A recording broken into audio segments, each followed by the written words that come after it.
Allez, on va parler football à présent. Est-ce qu'il faut une transparence totale sur ce qui se passe sur les terrains de foot?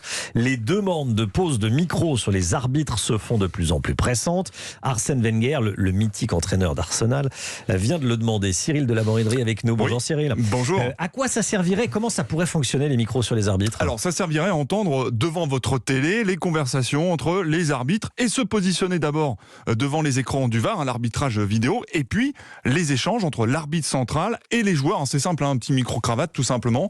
Juste un micro-cravate pour éviter qu'on entende les gros coups de sifflet, parce que ça pourrait être embêtant, mais pour entendre la conversation entre le joueur et l'arbitre. On sait que ça marche, puisque lors de la défunte Coupe de la Ligue, les arbitres étaient équipés de micros, comme en 2010 lors de la finale Bordeaux-Marseille avec le Brésilien Brandao qui répond à Monsieur Lannoy. Déjà 2 fois. J'ai pas touché. Déjà 2 fois.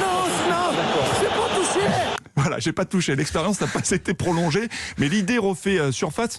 Écoutez Arsène Wenger, le directeur du développement de la FIFA, qui a expliqué hier lors de la présentation des journées de l'arbitrage La Poste que c'était une avancée, que ce serait une avancée très intéressante.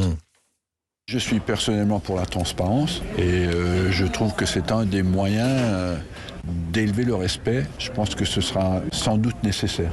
Et cela permettrait surtout, comme au rugby, de rendre les décisions plus claires auprès du public, affirme exemple à l'appui l'arbitre Gaël Angoula qui officie en Ligue 2. Ça reste quand même un théâtre. Si aujourd'hui vous m'insultez, ça va être entre nous, mais je vais vous mettre un carton rouge. Les personnes à 50 mètres ne vont pas comprendre, sauf que s'ils vous entendent, ça peut aider.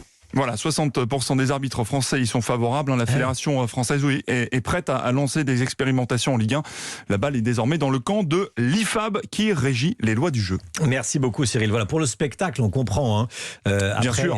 On peut imaginer qu'on puisse garder quelque chose de secret, non? C'est pas en tout cas, si on entend les conversations entre arbitres et joueurs, vous êtes devant votre télé, vous comprenez mieux et ça évite peut-être des polémiques comme il y a eu il y a 3 semaines pour ce match, on sait, entre le PSG et Lyon. On va suivre ce dossier. Merci beaucoup Cyril. 12h